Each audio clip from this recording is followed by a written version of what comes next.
We're live. Yay. Okay. A little bit later than scheduled, but it's my fault. I had an errand that was unavoidable, and it was helping a friend. So yes. So yeah. I'm here now. We made it. We're ready. We've convened for this special occasion. The 4th annual classies. Yay!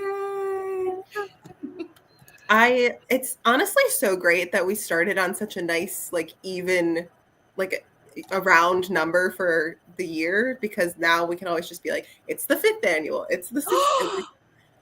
It's very easy. Amazing. You learn something every day. I didn't think about that. Our 2024 classies are the 4th annual. Our 2025 classies will be the 5th annual. It's wow. Easy peasy. So cool. And Nana's in the chat. She's been waiting for this moment.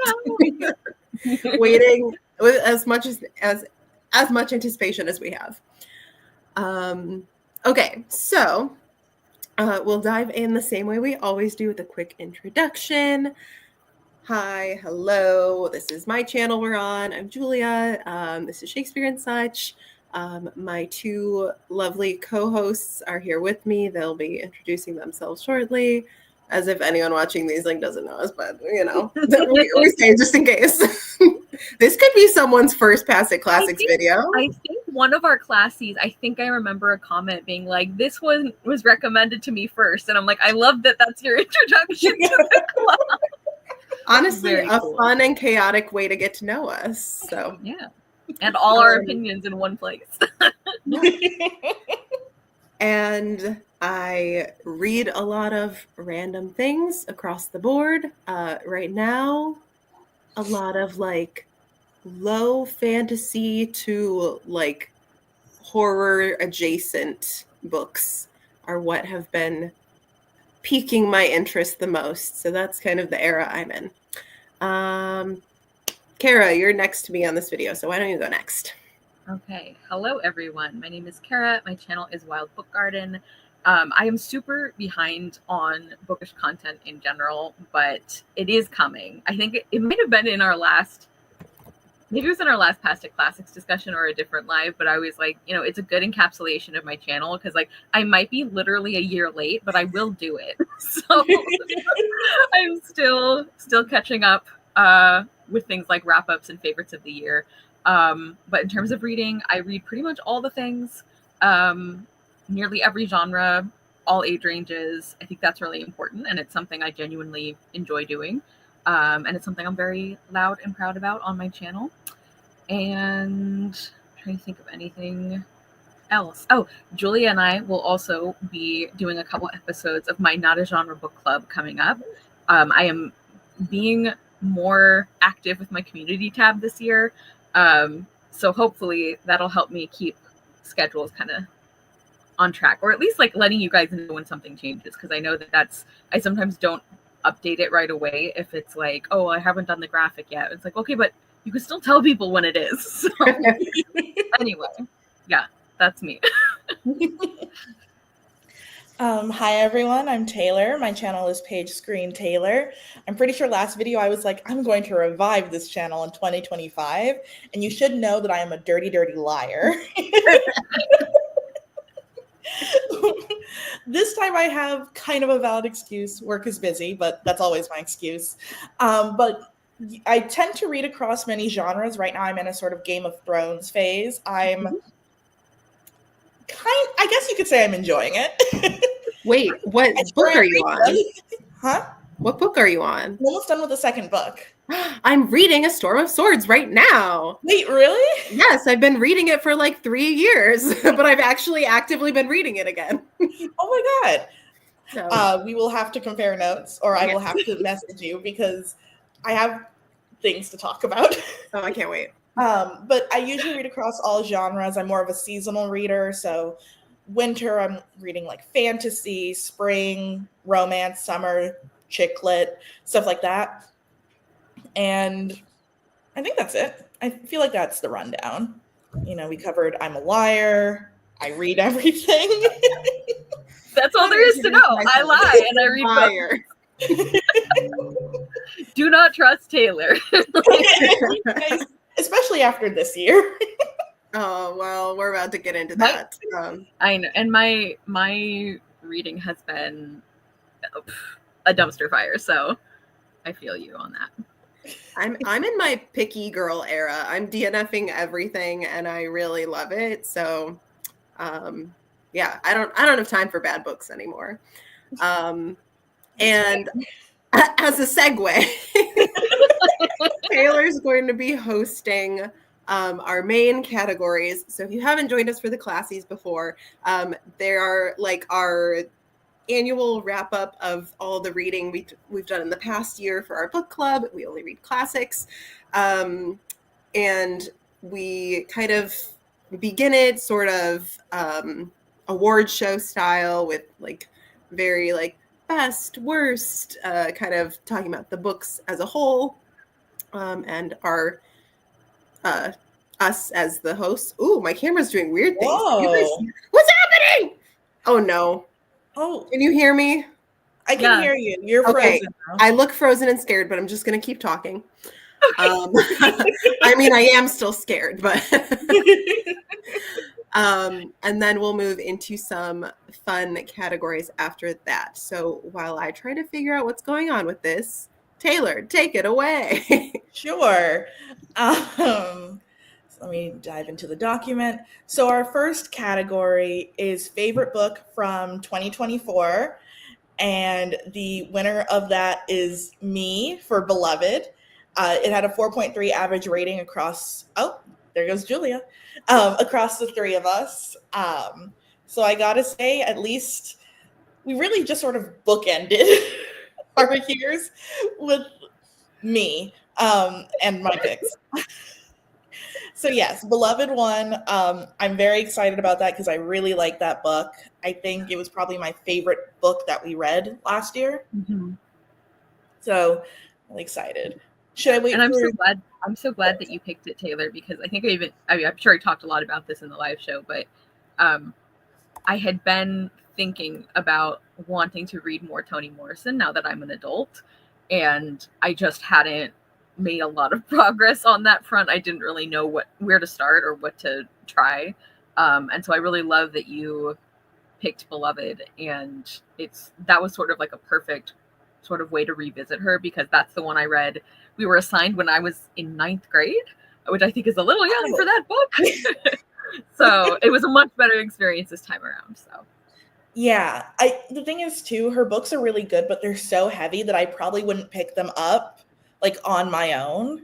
So something like this is like a good reason to pick it up, because they're great books, but they are so sad. Yeah, they're really draining. Like, it's a really I can't imagine reading more than one in a short period, like I couldn't do back-to-back Toni Morrison. A Toni Morrison book binge. No. Not for me, at least. Should I move on to the next category, or should we wait for Julia?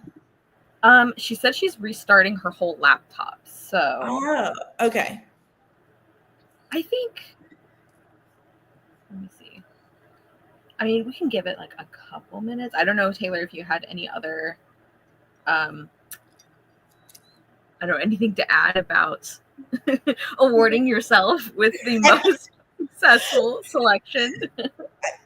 Honestly, I'm very happy with that, because I feel like everyone knows who's getting worst, so I needed the little ego boost. Yeah, for sure. And Julia did say that we can keep going unless we like really need to just wait for her for a category. Okay. So yeah, go ahead. Okay. Side note, Cara, love your shirt. It's really cute. Thank you. This is my casual classies outfit. I actually have 3 beverages here. I have my water, my tea, and some wine. So you were set. Whatever happened, we're prepared. Oh, hello. Hi, Julia. We're just about to jump into least favorite book. Oh boy. I wonder what it could be. Guys, try to contain your shock. Yeah. It's 100 Years of Solitude with a 1.5 average rating, which is like including the DNF. A record low. It still stands in Past It Classics history, I think, as the first time one of us has DNF'd a pick. Yeah. And may it be the only time. Yes. I don't know if we can come across anything as bad as that, because we've read bad books. This one was like traumatic. And I think we've even enjoyed parts of bad books, but it was like, I don't know. Like, as disgusted as we were with, like, Three Musketeers, for example, you know, and the rampant misogyny and all kinds of other horrible things, like, as much as we hated a lot of that book, as you said, Julia, I feel like there were still, like, there were characters that were fun, or there was, like, some humor that we really liked. 100 Years of Solitude, literally the only slightly positive thing I can say is that the quality of his writing is good, mostly. Everything else was like such an unimaginably terrible experience. Like, truly sickening to like experience that story. Sickening is a really great way to put it. I was telling Cara and Julia before we hopped on, I was writing down 100 Years of Solitude on the classies document, and I accidentally wrote 100 Tears of Solitude. And I was like, it's very fitting. Mm-hmm. Yeah. And it's crazy because I have read one book from him since. I have at least 2 or 3 others on my physical TBR that I own. And it's like, I don't know why I keep thinking this is going to be the move, but I want to keep trying. Yeah. I tried to sell my there's copy gotta on be Facebook. Something to this, right? I tried to sell my copy on Facebook Marketplace and no one would take it. And I'm like, fair enough. I feel bad trying to give this to other people. Like, I actually was able to scam you. What's that? It feels like a scam if you're making money off of selling it. I actually was able to like offload my copy on someone else, and I swear, like, I really felt like putting a note in that's like, I'm sorry, like, you walked into this, like, I could not save you from yourself. No. May God have mercy. I took mine to my closest little free library, and I haven't seen it there since, so someone took it, but surely it was a warning sign that the tabs just stop halfway through the book. Like, it's what happened? So visibly annotated, and then it's like, no. Yeah. You know, it was adapted into a TV show, apparently. Not a TV show. Like a mini series. And I saw one preview and I was like, nope. It was bad enough reading it, but without Gabriel Garcia Marquez's like prose, which is very beautiful. Which was our only selling point. Yeah. Now I've got Game of Thrones without the intrigue.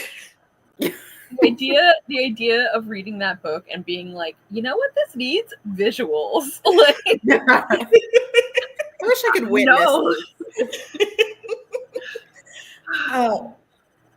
Unless you guys have anything else to say. I mean, I know we always have a lot to say about It'll come up again. I also love that Taylor awarding herself these categories back to back is very funny to me.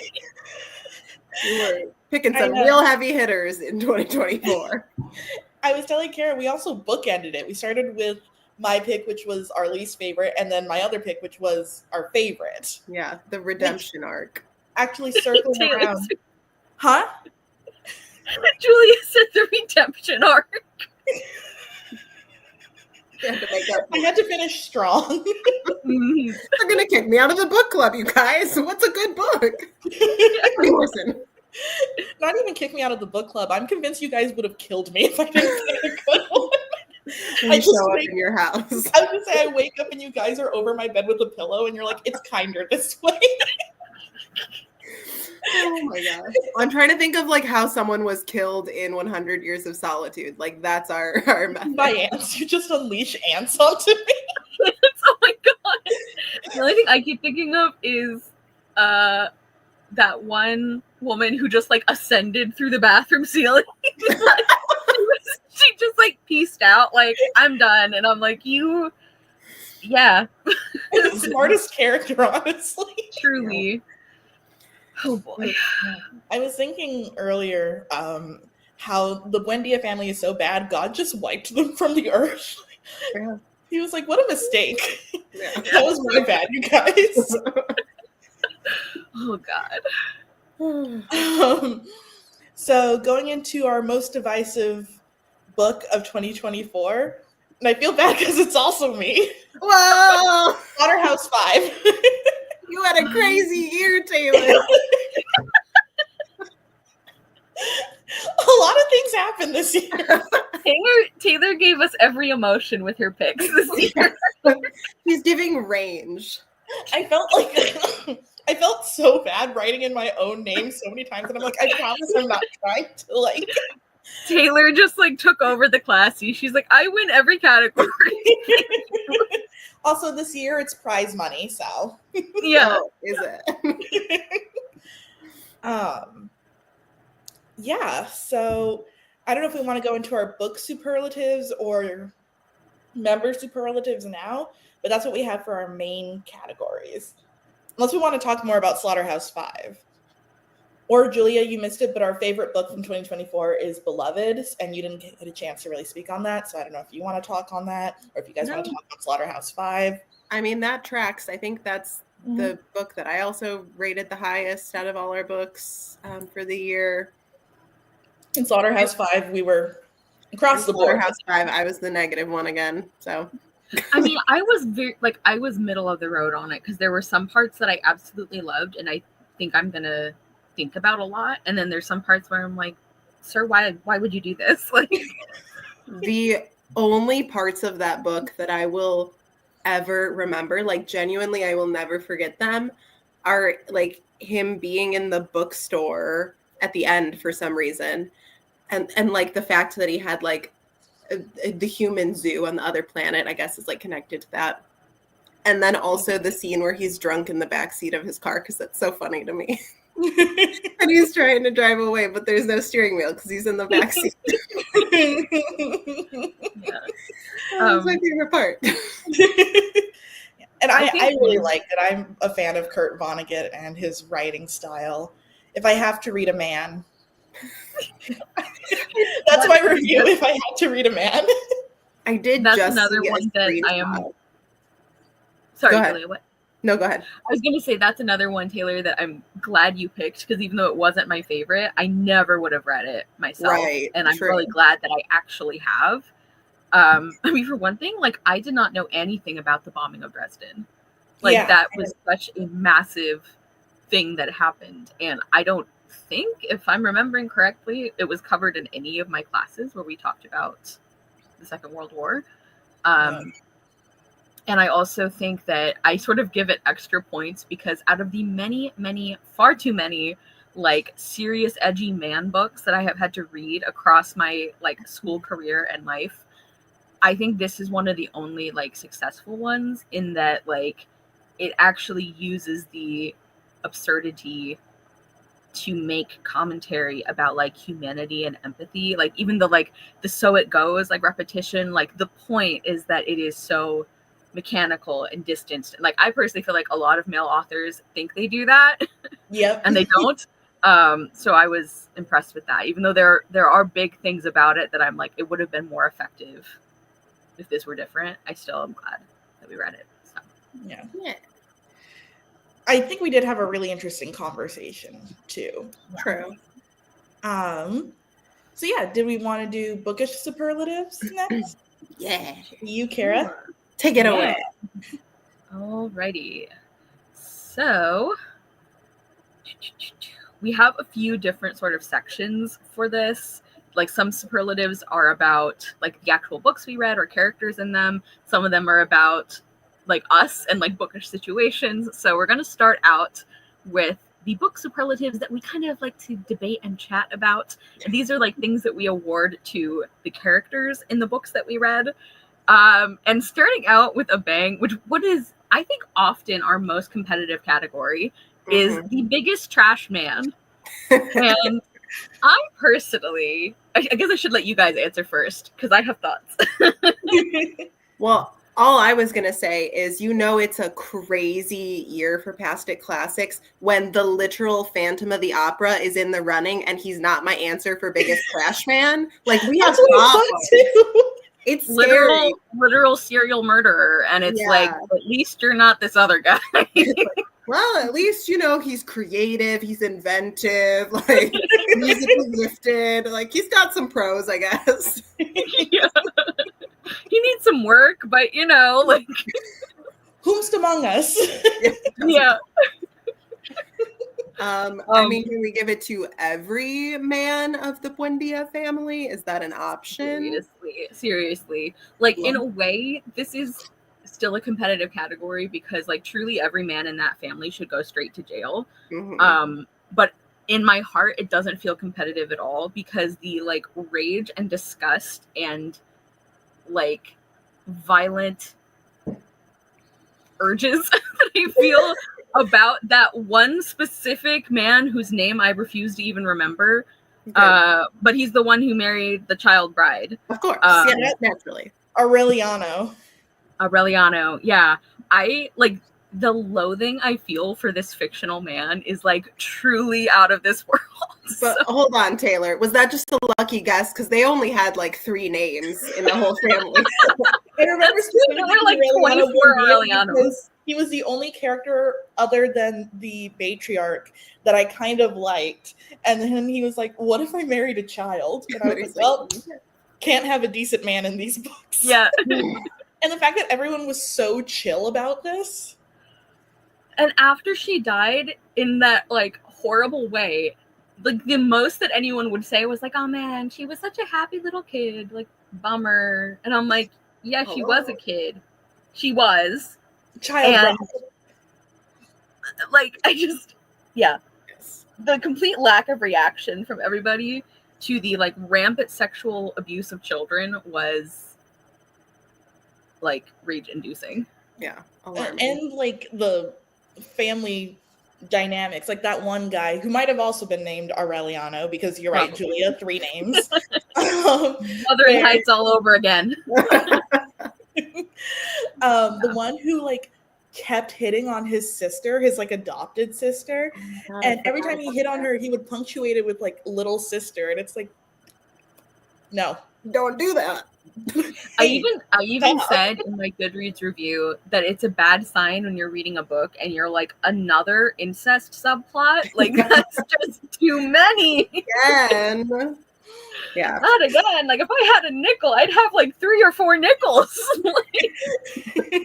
Enough that I could exchange them for a coin of higher value. That's too many nickels.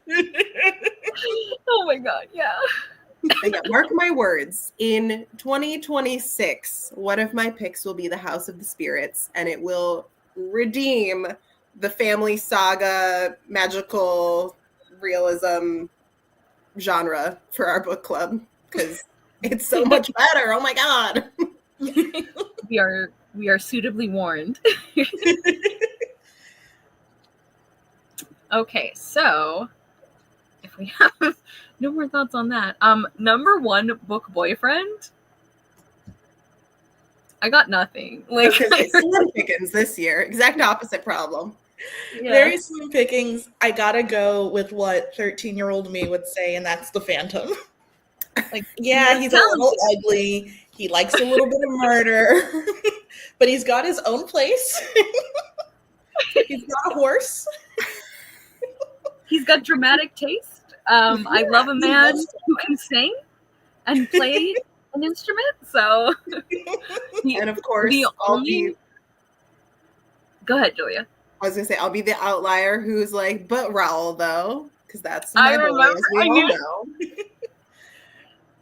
Raoul, I get. Raoul's like the good choice, but the part of me that loves monster boyfriends. Like, no, I don't love monster boyfriends. We are not cut from the same cloth. I like a nice, sane boyfriend. Raoul is like a type that I just don't like. So even though I don't like a lot of things about Eric as well, I can't make myself like Raoul.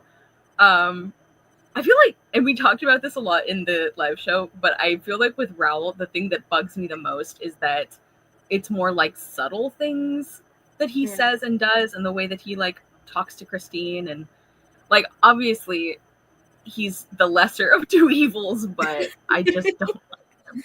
You should be glad. What? You should be glad I'm saying Raoul and not what's his face from Dr. Thorne, because we could have gone there. That's true. That's true. Louis Philippe, is that who you mean? Is that what his name was? I don't remember. The one who died? Yeah. I feel like out of all the things we read, Dr. Thorne is the one I remember the least. There was so much of it that it ended up being so freaking awful. Yeah. Yeah, Louis Philippe would be great, like for a category that it's like character who was done the dirtiest, because like I felt so bad for him. I think, wait, can we make one of our categories for next year so we can have biggest trash man, which is obviously the bad man that we hate, and then we should have I can fix him, no really I can, which is the trash man that we love. Ooh. Yes. I think that's a good idea. That's a good and one. then book boyfriend, if there's other applicable ones, we can slide in there. Yeah. The only answer I could sort of have is like I think there was a tiny minor side character in 100 Years of Solitude that one of the women was dating who was like so sweet and nice and kind, and of course he didn't get any good thing because of course not. It's that book. So like that guy, he would be my pick. We could leave the Buendias together. Okay, let's see. Number 1 book bestie. This one I actually feel like we have several strong options. Yeah. We also tend to like female characters better because they're not written to be garbage. Yeah. There's a reason we don't have a trash woman category. That is true. That would be, yeah. I think my bookish bestie, I would have to probably say Miss Dunstable. From Dr. Thorne, she was like this super rich woman who was like, because she was so obscenely rich that like even everybody's snobbery they could kind of like overlook, because even though she like made her money from trade, she was just like so rich that they were like, I guess you can hang out with us even though you're common. Was she the one who was like the older woman? Yes. Okay, yeah. So I do not remember this so, book. like funny and kind and like playful, and I love that she was like, even when she was being set up as like a rival to the other female characters, she's like, no, like girl power, like we're doing this. So yeah, Miss Dunstable for the win. I agree 100% on that. I can't come up with someone better, so I'm with you. Mine is Sei Shonagon, the author, but also main character essentially of the Pillow Book. That's she fair. Loves mess. She loves talking about mess. And she seems like a very smart and cool person to hang out with. Yeah. She'll always have the gossip to share. She will. And, you know, I don't like to be too messy, but... Yeah, that's what she's saying to you every time. She's like, so I don't want to be messy, but did you hear? Yeah. She's like, I don't like to gossip, but... But you'll never believe what happened at court this morning. Yeah. I just feel like we would have a good time over a glass of wine. So yes, true. yes. That's a good answer for that one too. Okay. Strongest character arc. Ooh. I have my answer ready. Yeah, if you have your answer, I'd like to hear it. Yeah. Okay. I'm going to give it to my girl Denver from Beloved, because not only do I just love her as a character, but I am truly like so proud of her for like everything that she learned and the ways that she grew in that book. Like the part of at the end where Denver is like having to, I mean, she shouldn't have to do this, but when she is like stepping up and like reaching out to people, because she's like, my family needs help, I can't do this by myself. You did, baby. Like I just found that so incredibly moving.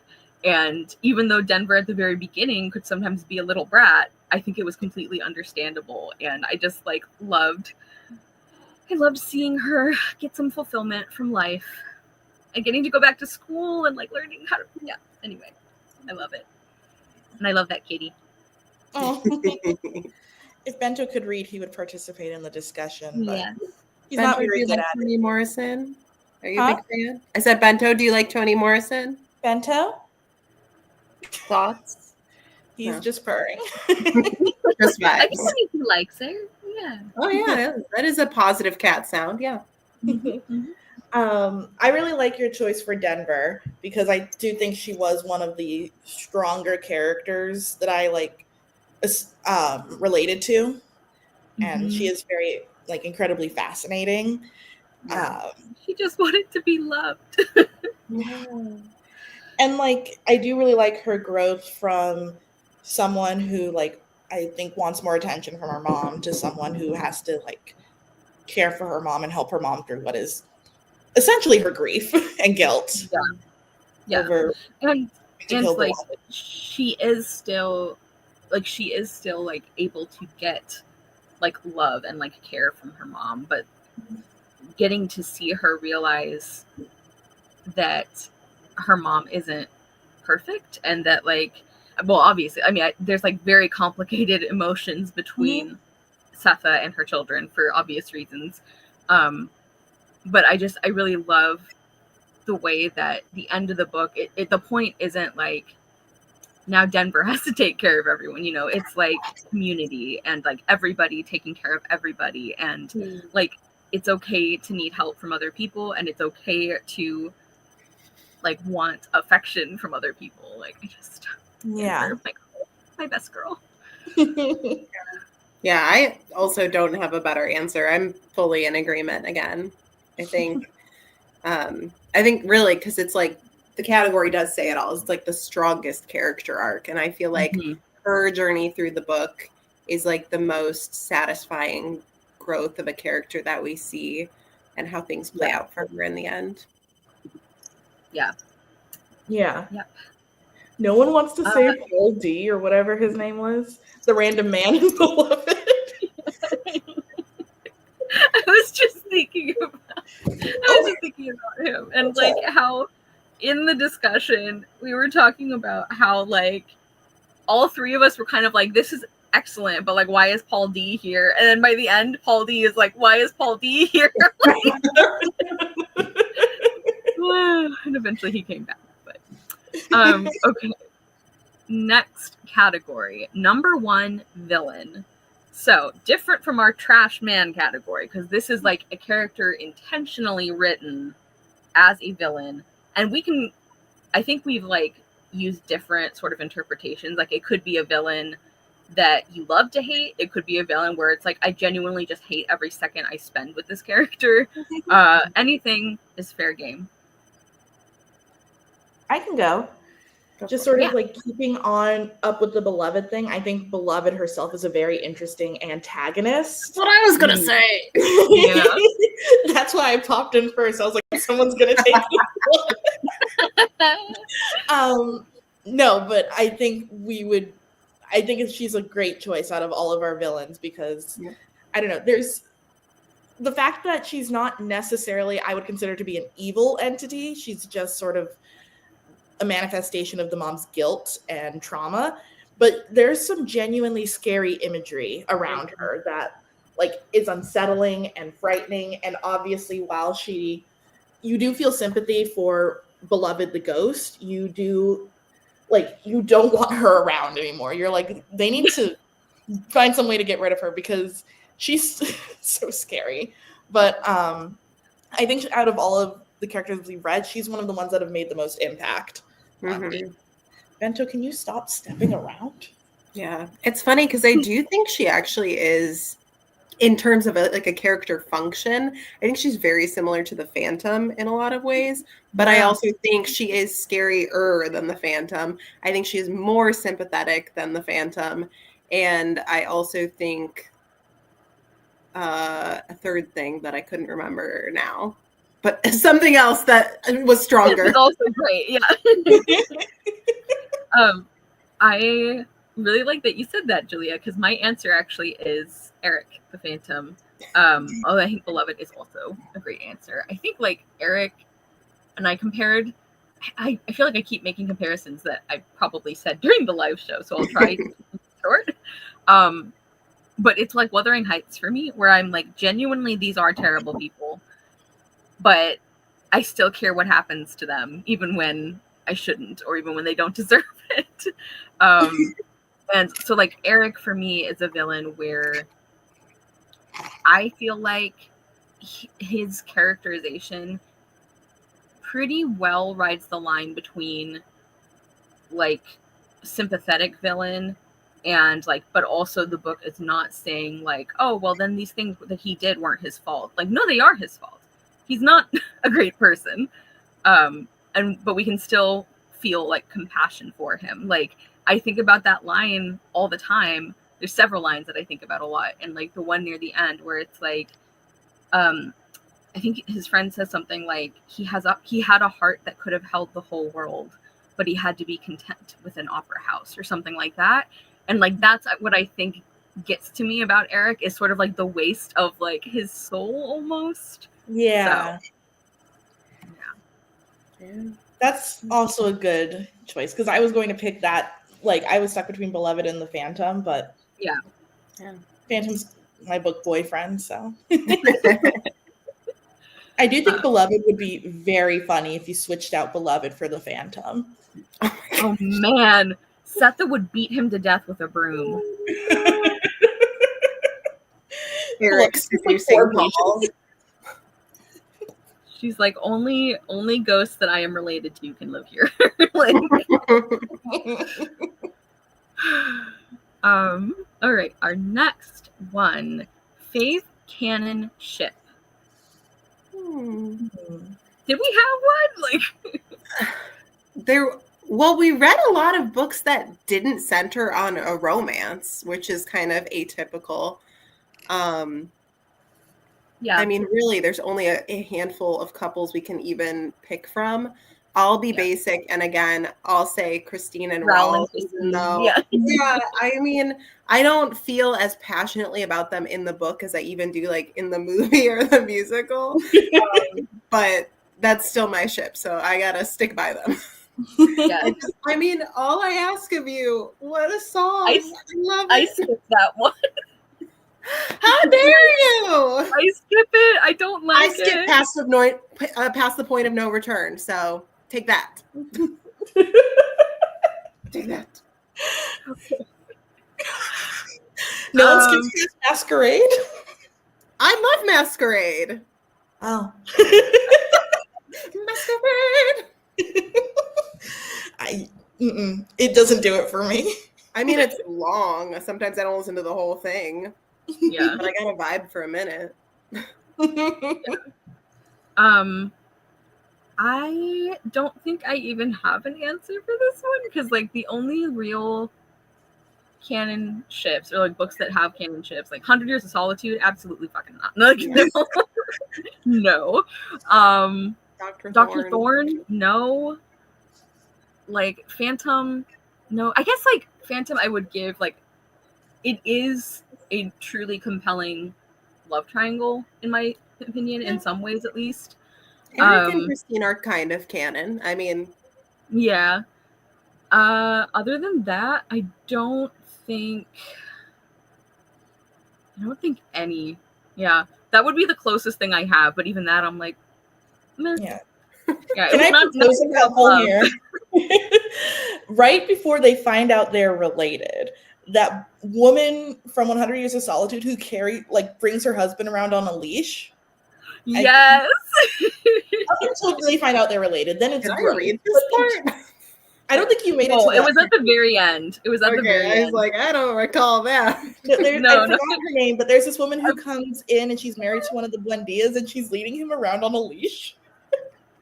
I forget her name too, but she was the moment. I loved her. And then they found out that they were like aunt and nephew, and I was like, well, you had to go and ruin it. Because nothing, there can't be any romantic relationship that doesn't have family members in it. Like, nothing is sacred. No, truly. Okay. favorite non-canon ship. I think the closest answer I have would be from Dr. Thorne, because Louis Philippe is also kind of my trash man a little bit. And it's funny because I don't even like his interactions with Mary that much, but I guess I like the idea of them together more than anything that happens between Mary and Frank. I gotta find that one part I like. True. I mean, yeah. I'm so impressed that you know all of their names. Like, did you just reread this information, or do you actually have it in your brain? I think some of them, it's like I found Frank Gresham so obnoxious that I just remembered his name. So sometimes when I don't like them, it makes it easier to remember them. The only quote that I have saved on Bookly from Dr. Thorne was, "To do him justice, it would be admitted that he would not have been incapable of a decent career had he stumbled upon some girl who could have loved him before he stumbled upon his maraschino bottle." And so on that note, I think, yeah, if we can just find a nice girl for poor Louis Philippe, Yeah. he could have had a better end. Yeah. Yeah. Taylor, did you already answer this one? No. So I guess I won't say the Phantom and Christine. I also kind of, yeah. I'll say me and the Phantom. I think that's if that should have happened. Non-canon. That's our fave crossover ship. Yeah, Listen, yeah. if I didn't have a boyfriend, I would be ready to receive my monster boyfriend anytime. Yeah. Nothing but respect for my monster boyfriend. The uglier the better, please. I just like in any version that I've like seen, like just the moment when he starts playing the violin to her in the graveyard, it's like such a creepy image, but I'm like, that's really beautiful. He's talented. Yeah. So I understand. And actually, like Julia with Dr. Thorne, most of my memorable quotes from Phantom are about either like Phantom and love in general, or about like Christine and his feelings for Christine. So all I'm saying is that I can fix him. And he has his own place, which is so hard to find. Okay, so favorite crossover ship, we kind of did. Yeah. Looking at our list of books, I was even trying to think like, okay, which characters would I want to like pair together, or I don't know, but I struggle to even look amongst this list and go, who deserves a better partner that I wish to bestow upon them? Exactly. Yeah. Or like I love Denver, for example, but for one thing, I don't think there's a lot of characters in her age group. No. But also, like, who would I really want her to be? Like, I don't know. So yeah, I couldn't. Yeah, I was thinking Denver too. I'm like, who could I pair her with? But there's no one really that I think nobody deserves her. Yeah. Is there a character from Love in the Mist? Sorry, I like can't remember characters from that book, but I don't remember like if there are any characters that we could ship.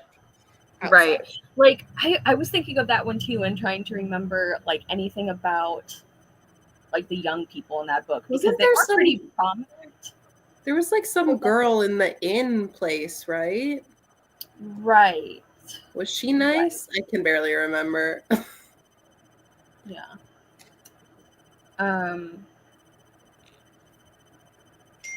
Yeah. So I guess our group answer would be like Denver and someone, like maybe from Love in the Mist. Because I do get the feeling that like Denver would want that kind of love, and so I want that for her, but I just don't know who. Yeah. We do not have a good year of choices for her. Yeah. And that's not her fault. That's our fault. That's on me, Denver. That's not on you. Okay, and then before we get into the member superlatives and the fun little game at the end, I just threw in like a few that are more like book focused and aren't so much superlatives as like things I think would be cool to talk about. An author that we want to read more of based on something we read this last year. I think mine is pretty obvious. It would be Toni Morrison. Yeah. That was my second Toni Morrison book, and I mean, it proved what I already knew in that she's a very talented and compelling writer. So I would love to read more of her. Maybe we should add it to our list, because I was telling Cara too, her books are so heavy. I know they're not books I'm going to pick up on my own, and like unless I'm doing it for some sort of book club or something. Yeah. So maybe we'll have to add more Toni Morrison to our long list. I like it. I'll piggyback and also say Toni Morrison, because I think I even said that in my Goodreads review of Beloved, was like, I should read more Toni Morrison. But also, shockingly, I will say Gabriel Garcia Marquez. Again, I own, I think, 2 to 3 other like novellas of his, not even like full-length novels, because apparently we can't risk that. But for some reason, I just keep trying, because I'm like, I think you're such a popular author. There surely is something there. Surely one of these stories will be like twisted in the way that I like. Like, I don't know. So still seeking, still searching, but I have some contenders. I pray you find a good one. Thank you. And Taylor, you said Toni Morrison as well. Yeah. Then our most surprising book for us, and in a positive way. So either you didn't know what to, we'll get to the other one, Julia, have no fear. So either like you didn't know what to expect, or you thought you wouldn't like it and you did, or anything like that. Mine, for example, I think would probably be Slaughterhouse-Five, because not only did I have no idea what that book was actually about, despite hearing that title off and on for ever, basically. But like I was talking about earlier, there were parts of it that I think were genuinely moving and well done. And that's more than I often get from books of that ilk, like that very specific man genre. So. Yeah, what's the women's literature equivalent for men, you know? Like, what's theirs? I know. I think we might have even talked about this before. The only alternative that is similar is like Dick. And is that because of their anatomy or their personalities? Who's to say? Yeah.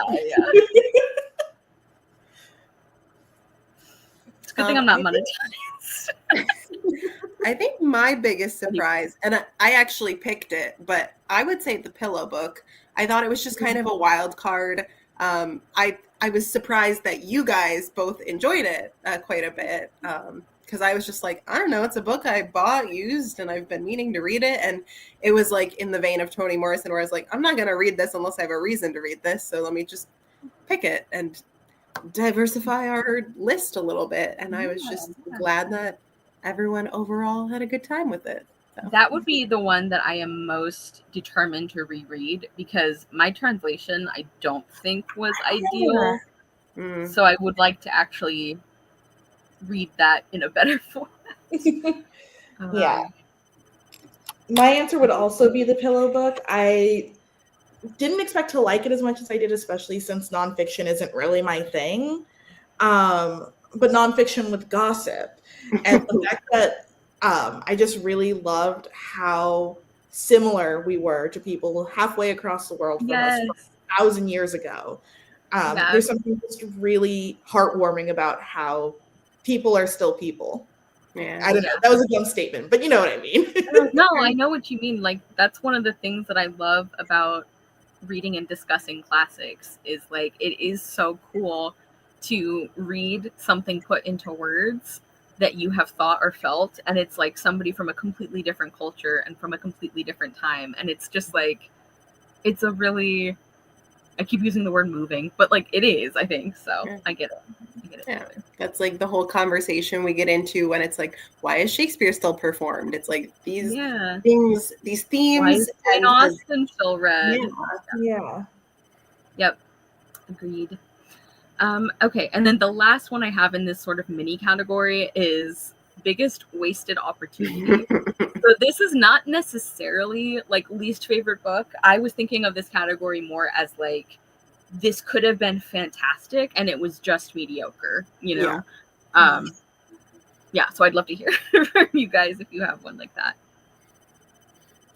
For me, I'll say Dr. Thorne, just because that seems so up my alley. Like, I've read a lot of like miscellaneous Victorian literature where I'm like, huh, good time, 4 stars, you know? Like, I don't think I've read one where I was like, and like, get it away from me. And I just like, I didn't want to keep my copy of Dr. Thorne to like reread one day, like I did with like Poor Miss Finch or other random things. Or like, Can You Forgive Her? I really enjoyed. So I don't know. That was just like a bummer because I think it had a really good premise. But then like we talked about in our live show, even we were like, this premise is barely in the story. Like it comes in so late. It barely happens. I know. It's like they make it sound like the main sort of driving force is this moral quandary of like, does he say something about the fortune? And it's like, that barely is in the book. Like, yeah. I agree. I think that's a good answer for that one. I think mine, even though I put it for pleasant surprise, I think Slaughterhouse-Five would be mine, just because I could have loved it, and instead I just liked it. You know, like there were parts like I think that the weirdness of like the alien abduction and stuff, like some of it I think worked, and it obviously was an intentional choice. But I just think that the things that the book said about like war and like the things that human beings will do to each other and all of that, I think that was very effective. But I think it could have been even more effective if the most out there parts were maybe included in a different way. I don't even really know what that would look like. That's just the thing that sort of tripped me up with that book, is like there were these stretches of time in the story where I was like, oh, you know, this this isn't doing what I think the book does really well. So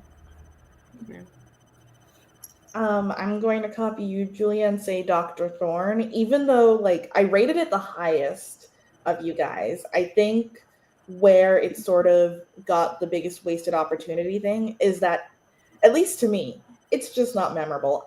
You guys are telling me things and I'm like, really? Even though like I read the book, I cannot for the life of me remember anything about it. And it either like, you know, I'm very forgetful, which I probably am, but also I feel like there's just not a lot to like. It's also hold on to. Yeah, it's really long and boring. I mean, the book starts with so many chapters of like, here is the financial backstory of Frank Gresham's grandfather, and I'm like, are you kidding me right now? Like, is this really necessary? Please. Yeah. Okay, so do we want to do the like member superlatives about like the reviewers and stuff, and then we can go into my fun little game, just so that I'm not like, I don't know, monopolizing this whole chunk of the live show. That's the way the cookie crumbles. Taylor, do you want to announce the member superlatives? Yes, I can. So most forgiving reviewer is me. I have an average of 3.5 stars across 7 books. That's a sad average. 3.5. I know. We did really bad this year. I was looking at that and I was like, "Oh, that is so bleak." Oh no. So for harshest critic, it would be you, Julia. I think your average rating across 6 books, which didn't include 100 Years of Solitude, which you DNF'd, which was... I don't rate my DNFs. Huh? And I don't rate my DNFs, so... You don't rate your DNFs. So your average rating was 2.63. That's right. That was wrong. 2.63 is with 100 Years of Solitude included, but when taken out, it's 3.01. Which is still terrible. It's still very low, yeah. Yeah, I'm in my hater era, so it's just, if I don't like it, I'll talk about the things I do like, but I'm not going to pretend to be like, oh yeah, about the things that I don't like. I'm just like, actually, no. No, I love that for you. Thank you.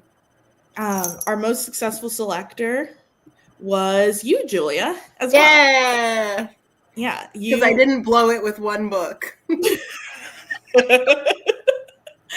Yeah, I mean, you had, I think, 2 books. You only had 2 books this year, and they were both Right. really So that also could be a plus or a minus for that, Right. right? Yeah. Yeah, you had the Pillow Book, which was a 3.33 average, and the Phantom of the Opera, which was a 3.63 average. Yeah, because if I had, if we had done another month and I had a 3rd book, it might have been a book that we all hated as much as 100 Years of Solitude and Dr. Thorne.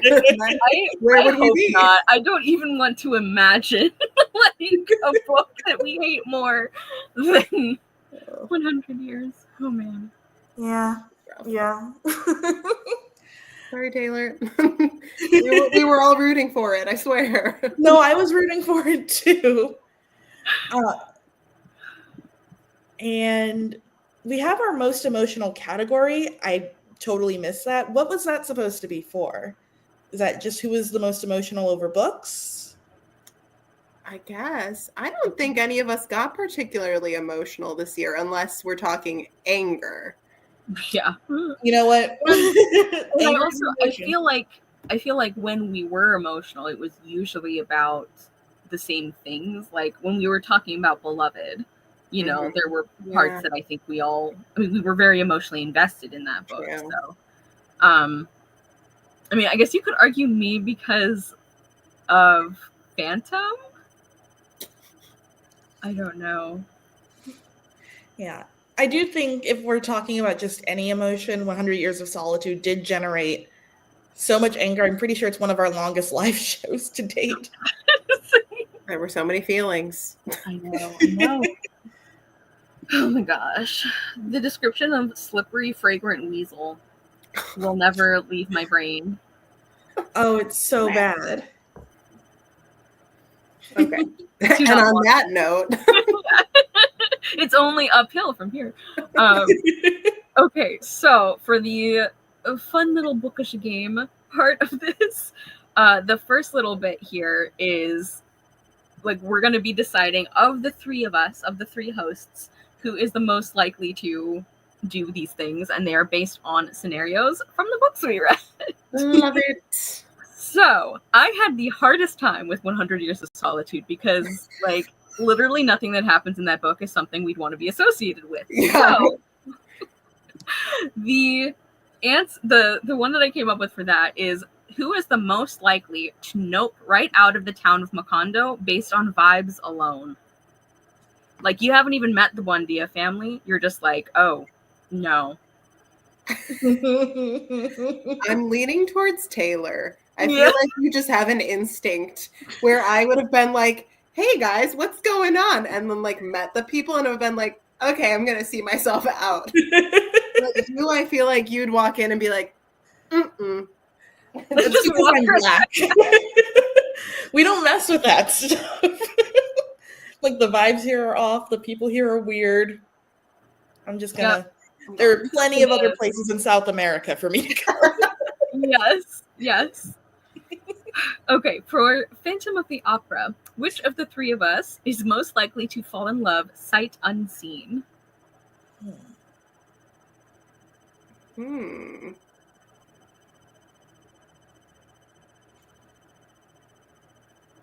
going to say Julia. I don't know why. I feel like you're a romantic, Julia. Well, I have jokingly said that I'll apply for Married at First Sight, so you're kind of not wrong at all.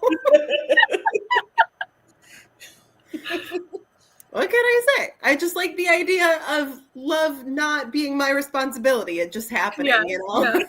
What was your answer going to be? Probably me. I just wasn't sure if you guys were going to say it. So I was like, I plead the 5th. Yeah, to thine own self be true. Yeah. You should sign up for Love is Blind, Julia. They're filming in Boston right now. That's what my friend said. But the longer that show goes on, I'm like, this seems like too much. I can't. Like, at least Married at First Sight, they take, like, weirdos. Like, I don't have to be an Instagram baddie to be on Married at First Sight. I feel like they're all so beautiful on Love is Blind.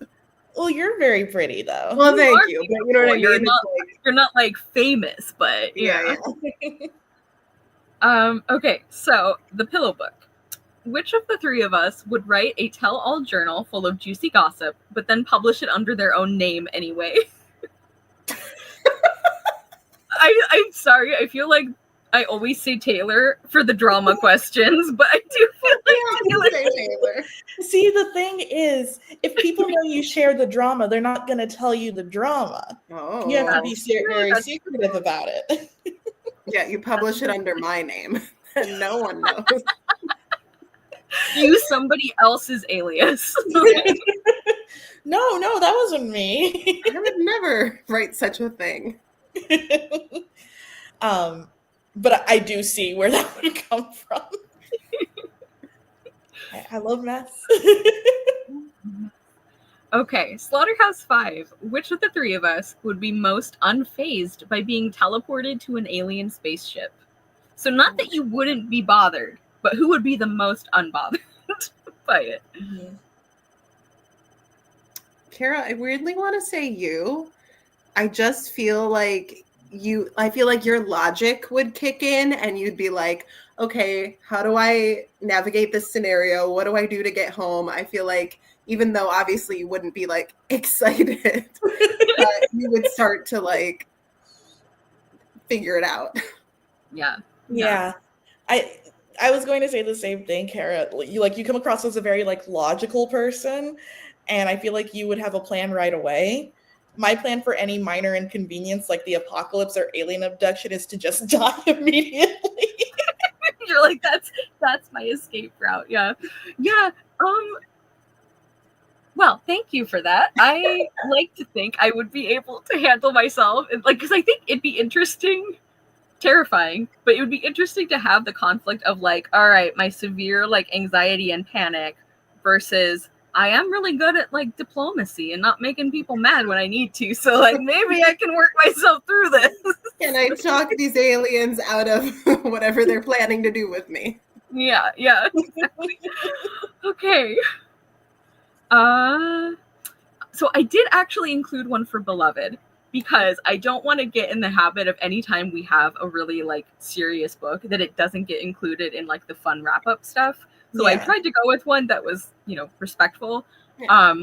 So for Beloved, which of the three of us is most likely to willingly live in a haunted house? Well, not me.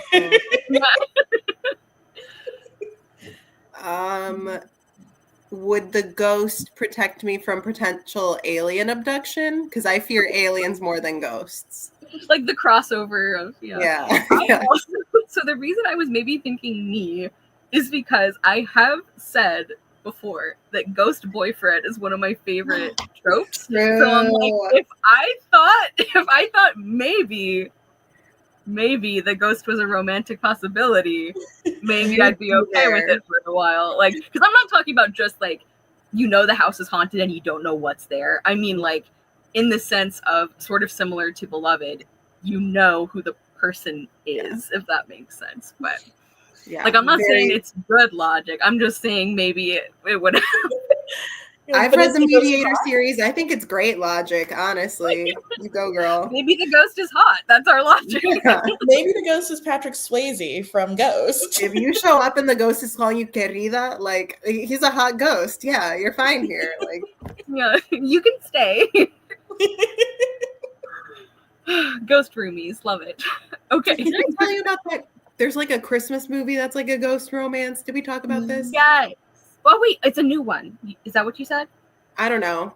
No, it's like a couple years old. It's not that new. Which one is it? Because I actually just watched one. What do you mean, which one? Is there more than one? I thought so. I thought I had seen at least like two or seen people talk about two.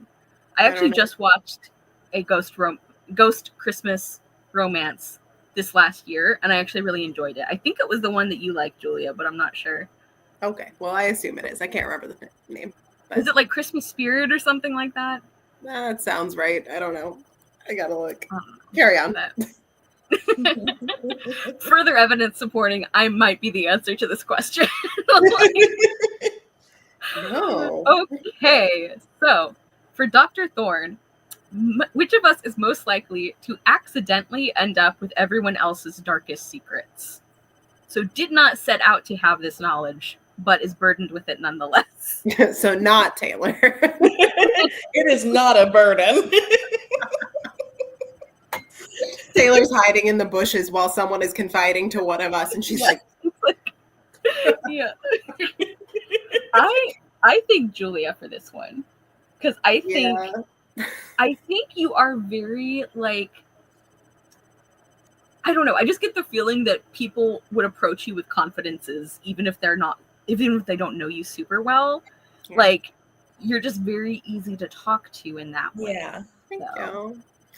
Yeah, I think that is true. I do get confided in on quite a bit of stuff. And I also take it as a burden most of the time. Like, I remember before I was in my current position at work, like if someone else was going to be out sick and then my boss would text me and be like, this is what's happening tomorrow, I would always go, oh, I wish you would just tell me in the morning. I don't want to know. Like, oh, yes. Yeah. Like, don't give me information. Couldn't be me. Yeah. And my brain is just reeling. I can't turn it off. Yeah.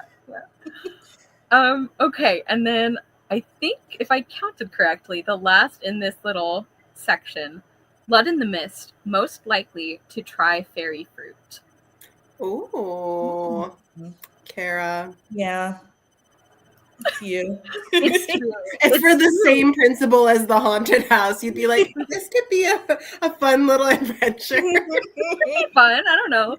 And Maybe also, I was thinking about too how like I am just like fascinated by like stories of like the fair folk and like all of that. And if you're fascinated by them, you're already like halfway there. You know, like that's dangerous. So. Yeah. It does override what we said earlier about you being logical, because I do recall, I don't know what book it was, but you were reading some book and you're like, oh, they told them not to do that. And then they did that thing. And it's so annoying. And so like you knowing stories and being like, I shouldn't eat the fairy fruit. And then being like, well, but I'm gonna, yeah. Fairy fruit hates to see Cara coming. You're just multifaceted that way, you know? I am. I contain multitudes. What can I say? And shout out to Blood in the Mist for apparently being our least discussable book of the year, because I think that's the first time someone has said that title this whole live show. Sorry, Blood in the Mist. Oh, that's right. We barely talked about it. It was like none of the superlatives. Because I really enjoyed that one. The writing especially is gorgeous. And as I have just discussed, I am fascinated by stories like it. So right up my alley. I would add her to my authors to read more list, because actually the writing was my favorite part of that book. I was thinking that as well. I don't even know anything about her other books if she had them. But I know, like, does she have? I don't know. We're about to find out. Yeah, I would also be very interested. Okay, so the silliest part. This is maybe the weirdest theme I've done for this section, but that's okay. So I was thinking about, like, you know, superlatives, and a lot of times those are in yearbooks. That's kind of where it comes from. And so for some reason, that made me think of the burn book from Mean Girls. Oh my God. So I have a few of like Mean Girls themed superlative questions, and I am giving you a list of characters specifically. Ooh. We have to like put them in the page of the burn book. Is that what's sort happening? of, yeah. or sometimes it's just like an iconic moment from the movie, of which there are many. So who is of these three characters, who is the most likely to have made out with a hot dog? We have Frank Gresham, Raoul de Chagny, or Ranulph Chanticleer. He's the son from Blood in the Mist. Which of those three clowns is most likely? I think Raoul is a little too like gentlemanly to have made out with a hot dog. Yeah, it's very uncouth to make out with a hot dog. Yeah. Even if it is one time. He was blackmailed by the Phantom, I swear. I agree with the logic for why it wouldn't be Ralph. My pick would be Frank. Like, I was just also about to feel, say Frank. yeah, I just feel like he would. Like, he has the worst impulse control, and so I think somebody would like dare him to, and he would immediately do it without thinking about any consequences. Yeah, why not? Or any perception of him. So, okay. Next, she doesn't even go here. Which of these 3 characters is the most likely to gate crash someone else's group therapy session? And so your 3 choices are Sei Shonagon, Miss Dunstable, or Eric.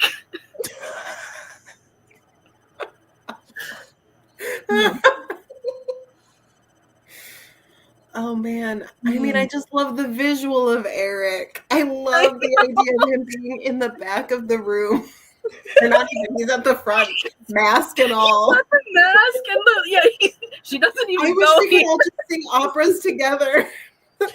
He doesn't even go here. Yeah. And yet he's the man who needs therapy the most. Yeah. Just like in the movie, so.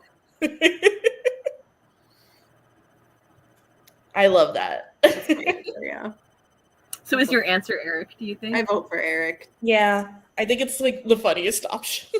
It is the funniest, and also I think of the 3 of those characters, I think he has the least understanding of boundaries. So in like a practical way, I think he feasibly could. Because like Miss Dunstable, everyone makes a big deal about how she's so uncouth because she's a commoner, but like she isn't, like by the standards of those snobs, I guess she would be, but like for modern sensibilities, I don't think she'd be considered super rude. Yeah. Yeah.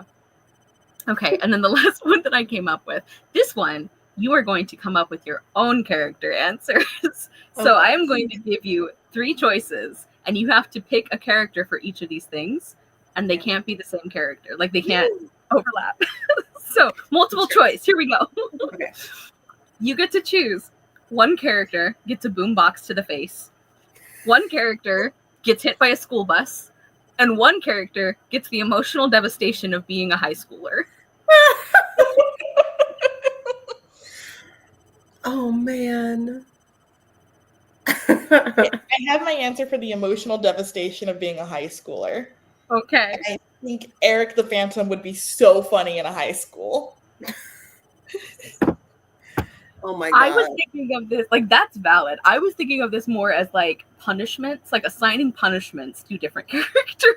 I think it's a punishment too. High schoolers can be mean. No, I agree. I was thinking of high schoolers as a punishment. That's the worst punishment you could give him. If he gets hit by a bus, boom, it's over. Eric in high school, he's the weirdo kid. Everyone hates him. He's a danger to himself and others. I don't like that equation.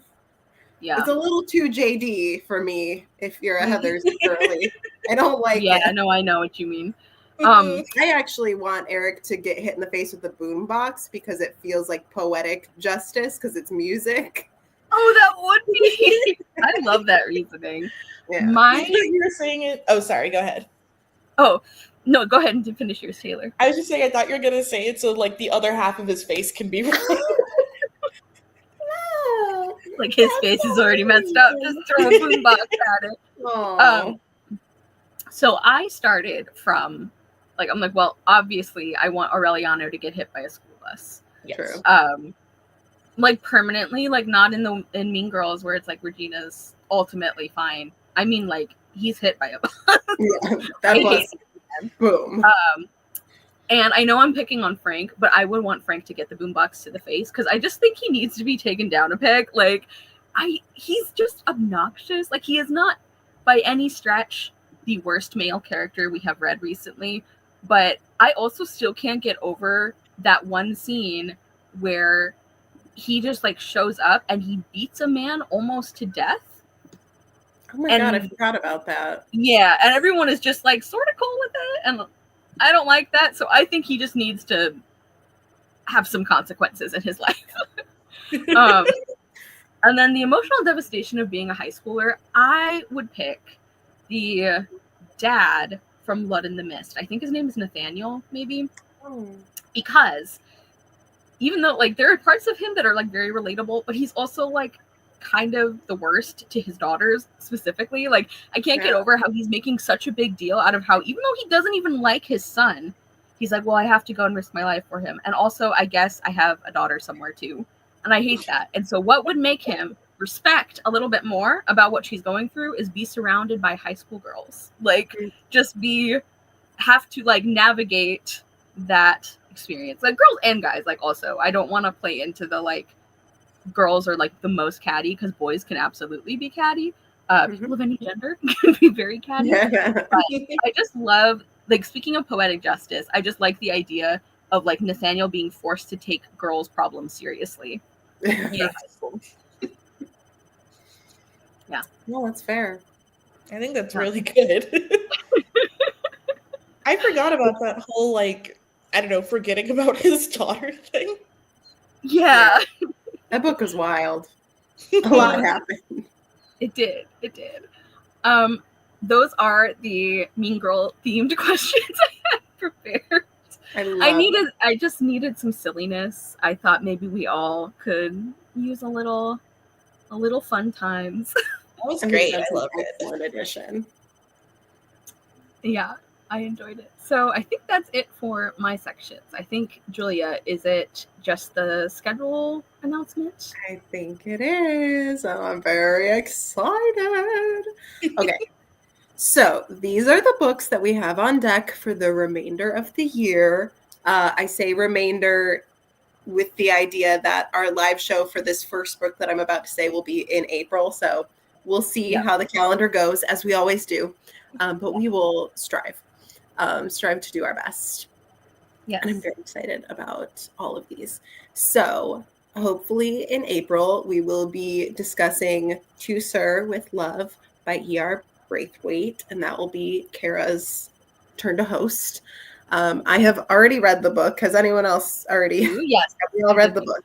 Taylor? Not yet. Okay. 2 out of 3. We're almost there. I'm pushing the live show back, and I was like, oh. Okay. I get more time. I was trying to be on top of it, and now when we talk about it, I'm going to be like, I remember 2 things, you guys. So yeah, I know. With respect, I will not be rereading it. I didn't like it that much. Spoilers.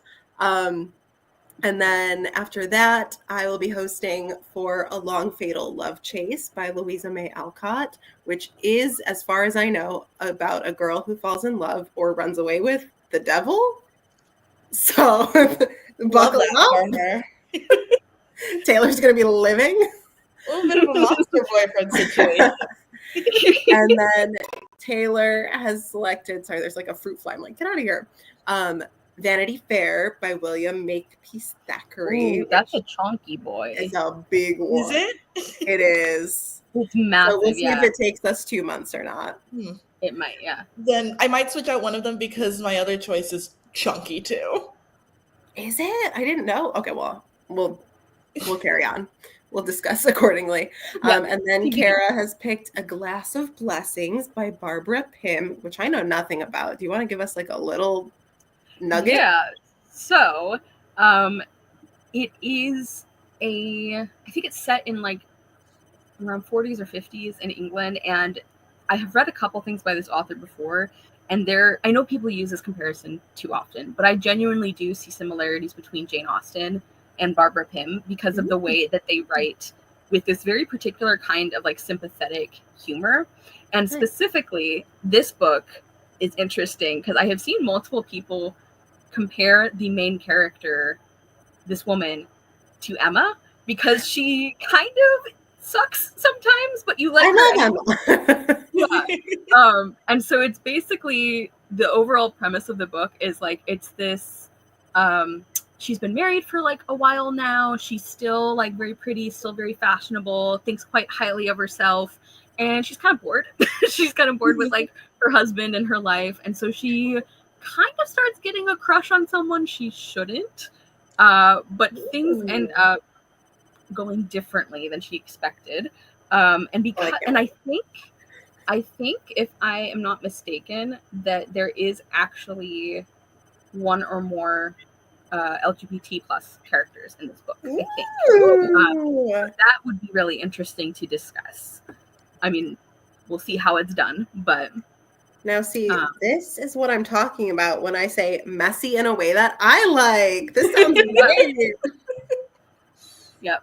Oh my gosh. Okay, love that. So I and think then it'll after, yes. And then after that, I've selected Giovanni's Room by James Baldwin, which I'm very excited for. It's going to be my first James Baldwin, and I'm overjoyed already. And then Taylor's pick is The Mysteries. Is it you or ooh? Do we know how I to always pronounce it Udolpho, but Okay, great. I could be I'll wrong. say that then. The Mysteries of Udolpho by Anne Radcliffe, which is, a gothic classic. Mhm. Anyone else and has that's seen Nosferatu, I'm on a gothic kick. well, and this is the one that I'm shocked that you were like, it's kind of long. I'm like, it is? I didn't know. It's huge. huge, yeah. Oh boy. Okay. Buckle up. So that's why I might go back and switch out one of them. But I'm excited about both. So I mean, and then Cara's final pick for 2024 will be Oh Pioneers by Willa Cather. And I read it last year and I really liked it. So I'm very excited to reread it. Ooh. Yes. And it's pretty short. And then my pick to end the year in November, since we always take December off, is Pygmalion by George Bernard Shaw. I'm excited. That is going to be such a good one to discuss. Yeah. I'm so happy. Cool. I'm going to have to watch My Fair Lady then. Yes, exactly. I guess I gotta. So I also will say it's harder to find, but I think it's 1933. It's a black and white movie of Pygmalion, so not the musical, with Leslie Howard, who I adore. I love him. And Wendy Hiller, I think, is the female lead. And I think that one is really good as well. So was Leslie Howard in Gone with the Wind? He was. Yeah. Oh, okay. I know who you're talking about then. Yeah. I love Leslie Howard. So found it. Just add that on Letterboxd before I forget. Okay. Lovely. Well, that's everything we have for the classies and what's coming up next. Just looking at this list, I feel like it's going to be the opposite of 2024 in terms of my taste. I'm loving this list. Yeah. Fingers crossed. Yes. So, manifesting great reads for Past It Classics in 2025. Hopefully some of you watching this now or in the future will join us for some of these wonderful books. Are any of those a reread for anyone other than, I think we mentioned Pygmalion, Oh Pioneers? I haven't read any of these. Love that. Yeah, the only one I've read before is Pygmalion. There's a couple other authors that I have read things from before, but yeah. I like it. Juicy. It's always fun when it's new for everyone. Okay, awesome. Well, thank you everyone for watching. And of course, as always, thank you, Taylor. Thank you, Cara, for all your hard work compiling and helping get all this information for the classies. And just as the lovely, wonderful co-hosts you are, for making us laugh and look back on this horrible book club reading year with a positive side. Horrible for me. It's really one for the history books. Yeah, our next classies is going to be like, okay, ranking the years of our reads. Which one is the best? What was our flop era? Wait. No, honestly, though, because for our 5th annual, that'd be kind of cute to do like a retrospective and kind of comparison years. That would be very cute. I'm making a note right now so we don't forget. Yeah. Okay, noted. Well, no one has to watch me do that. So thank you all again and have a great night. Bye. Bye. End stream.